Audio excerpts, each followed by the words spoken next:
Township ವಿಚಾರವಾಗಿ sir D K Shivakumar ಅವರು ಪಂಥಾಹ್ವಾನ ಕೊಟ್ಟಿದ್ದಾರೆ ಕುಮಾರಸ್ವಾಮಿ ಅವರಿಗೆ. ಆದರೆ ಅವರು ಅಲ್ಲಿಗೆ ಬನ್ನಿ ಅಂತ ಹೇಳ್ತಿದ್ದಾರೆ ಸರ್, ಬಿಡದಿಗೆ ಬನ್ನಿ, ಬೈರಮಂಗಲಕ್ಕೆ ಬನ್ನಿ, ರೈತರ ಸಮ್ಮುಖದಲ್ಲೇ ಚರ್ಚೆ ಮಾಡೋಣ ಅಂತ ಕೇಳ್ತಿದ್ದಾರೆ. ಇದುವರೆಗೂ ಯಾವುದೇ ಸ್ಟ್ರೈಕ್ ಆಗಲಿ ಮತ್ತೊಂದಾಗಲಿ ಪ್ರತಿಭಟನೆ ಆಗಲಿ ಯಾರೂ ಕೂಡ ಆ ಏರಿಯಾದಲ್ಲಿ ಹೋಗಿ ಮೀಟಿಂಗ್ ಮಾಡ್ತಕ್ಕಂಥದ್ದು ಇದುವರೆಗೂ ಇಲ್ಲ. ಅದು ಕಾವೇರಿ ಇಶ್ಯೂ ಇರ್ಬೋದು, ಬೇರೆ ಬೇರೆ ಇಶ್ಯೂ ಇರ್ಬೋದು, ಎಲ್ಲ ಕೂಡ ವಿಧಾನಸೌಧದಲ್ಲೇ ಸರ್ವಪಕ್ಷ ಮೀಟಿಂಗ್ ಮಾಡ್ತಕ್ಕಂಥದ್ದು ಕೂಡ ವಿಧಾನಸೌಧದಲ್ಲೇ. ಈವನ್ ಕೆಂಪೇಗೌಡ ಬಡಾವಣೆದು ಕೂಡ ಇಶ್ಯೂ ಆದಾಗಲೂ ಕೂಡ ವಿಧಾನಸೌಧದಲ್ಲೇ ಆಗಿ ಅದನ್ನು ಕೂಡ ಫೈನಲ್ ಆದದ್ದು. ಅದಕ್ಕೆ ಬಿಡದಿಲ್ಲಿ ಹೋಗಿ ಮಾತಾಡೋದಕ್ಕಿಂತ ವಿಧಾನಸೌಧ ಇರ್ತದೆ, 5 ಜನ ಪ್ರತಿನಿಧಿಗಳು ಕುಳಿತು ಮಾತಾಡಿದ್ರೆ ಬಗೆಹರಿಸ್ಕೊಳ್ತಕ್ಕಂಥದ್ದು. ಎಲ್ಲ ರೈತರನ್ನ ಹಾಕ್ಕೊಂಡು ನೀವು ಬಗೆಹರಿಸ್ತಕ್ಕಂಥದ್ದು ಏನಾಗ್ತದೆ?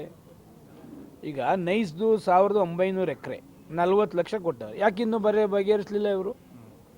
ಇವತ್ತು ಒಂದು 40 ಎಕರೆ ಟೌನ್ಶಿಪ್ ಕೊಟ್ಟಿದ್ದಾರಲ್ಲ, ಇವತ್ತು 1 ಎಕರೆಗೆ 6 ಕೋಟಿ ಹೋಗ್ತದೆ. ನೈಸರು 40 ಲಕ್ಷ ಕೊಡ್ತಿದ್ದಾರೆ, ಅದನ್ನು ಯಾಕೆ ಬಗೆಹರಿಸಲಿಲ್ಲ?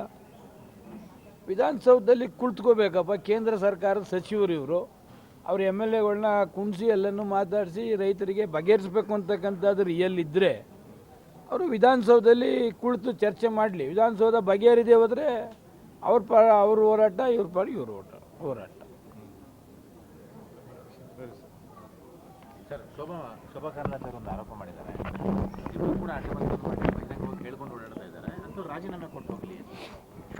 ಈಗ ಇಷ್ಟೆಲ್ಲ ಅನಾಹುತ ಆಗೋಕ್ಕೆ ಭಾರತೀಯ ಜನತಾ ಪಕ್ಷದಲ್ಲಿ ಶೋಭನೆ ಕಾರಣ. ಶೋಭಾ ಮೇಡಮ್ಗೆ ಅಶೋಕ್ ಕಂಡ್ರೂ ಆಗಲ್ಲ, ವಿಜೇಂದ್ರ ಕಂಡ್ರೂ ಆಗಲ್ಲ. ಇವರಿಬ್ಬರನ್ನು ಟಾರ್ಗೆಟ್ ಮಾಡಿ ಈ BJP ಪಕ್ಷದಲ್ಲಿ ಅಲ್ಲೋಲ ಕಲ್ಲೋಲ ಮಾಡಬೇಕಾದ್ರೆ ಈ ಅಮ್ಮನೇ ಕಾರಣ. ಈ ಅಮ್ಮನ್ನ ಫಸ್ಟು ಧರ್ಮಸ್ಥಳಕ್ಕೆ ಹೋಗಿ ನಿಲ್ಲಿಸಿದ್ರೆ ಅಶೋಕನ್ನ ಸೋಲಿಸ್ಬೇಕು, ವಿಜೇಂದ್ರನ ಸೋಲಿಸ್ಬೇಕು ಅಂತಕ್ಕಂಥದ್ದು ಅವರಿಬ್ಬರಿಗೂ ಕೆಟ್ಟ ಹೆಸರು ತರಬೇಕು ಅಂತಕ್ಕಂಥದ್ದೇ ಮೈಂಡ್ ಮಾಡಿರ್ತಕ್ಕಂಥದ್ದೇ ಈ ಅಮ್ಮನೇ, ಶೋಭಾ ಮೇಡಮ್ಮೇ. ಅದಕ್ಕೆ ನಮ್ಗೆ ಹೇಳ್ಬೇಕಾದ ನೆಸೆಸಿಟಿ ಅಮ್ಮ ಇಲ್ಲ. ನಾನು ಓಪನ್ನಾಗೆ ಚಾಲೆಂಜ್ ಮಾಡಿದ್ದೇನೆ, BJPಯವರು ಕರೆಕ್ಟಸಿಗೂ ನಮ್ಮನ್ನು ಕೇಳಲಿಲ್ಲ, ನನಗೆ ಹೆಬ್ಬಾರಿಗೆ ಅಂತೇಳಿ ಮುಖ್ಯಮಂತ್ರಿಗಳು ಕರೆದಿದ್ರು, ಒಪ್ಕೊಂಡ್ರು, ಕ್ಷೇತ್ರಕ್ಕೆ ಅನುದಾನ ಕೊಡ್ತೀವಿ ಅಂತ ಹೇಳಿದರು, ಅನುದಾನ ಕೊಟ್ಟಿದ್ದಾರೆ, ಮತ ಹಾಕಿದ್ದೀನಿ, ಓಪನ್ನಾಗಿ ಹೇಳ್ತಾ ಇದ್ದೀವಿ. ಇವ್ರು ತಾಕತ್ತಿದ್ರೆ ಕಂಡಿಡಿಲಿ, ಇವ್ರನ್ನ ಕರ್ಕೊಂಡೋಗಿ ಧರ್ಮಸ್ಥಳದಲ್ಲಿ ಮುಂದೆ ನಿಲ್ಲಿಸಿ, ಇವರು ಯಾರ್ಯಾರಿಗೂ ಅಶೋಕ್ ವಿರುದ್ಧ ಹೇಳಿದ್ದಾರೆ, ವಿಜೇಂದ್ರನ ವಿರುದ್ಧ ಮಾಡಿದ್ದಾರೆ ಅಂತೇಳಿ ಅವಾಗ ಗೊತ್ತಾಗ್ತದೆ. ಸೋಮಶೇಖರ್ನ ಕೆಣಕೋದು ಬೇಡ ಶೋಭಾ ಮೇಡಮ್ನವರು, ಗೊತ್ತಾಯ್ತಾ? ಕೆಣಕಿದ್ರೆ ನಾವು ಸರಿಯಾದ ರೀತಿಯಲ್ಲಿ ಉತ್ತರ ಕೊಡಬೇಕಾಗ್ತದೆ. ಎರಡನೇದು ಈಶ್ವರಪ್ಪನವರು ನಾಲ್ಗೆ ಸರಿ ಇಲ್ಲ ಅಂತಕ್ಕಂಥದ್ದು ನನಗೂ ಕೂಡ ಮಾಹಿತಿ ಇದೆ. ನಾವು 17 ಜನ ಬಂದದಕ್ಕೆ ಈಶ್ವರಪ್ಪ ಮಂತ್ರಿ ಆದದ್ದು ಅಲ್ವಾ? ಮಂತ್ರಿ ಕಳ್ಕೊಂಡದ್ದು ನಮ್ಮಿಂದ ಏನಾರ ಕಳ್ಕೊಂಡ್ರ?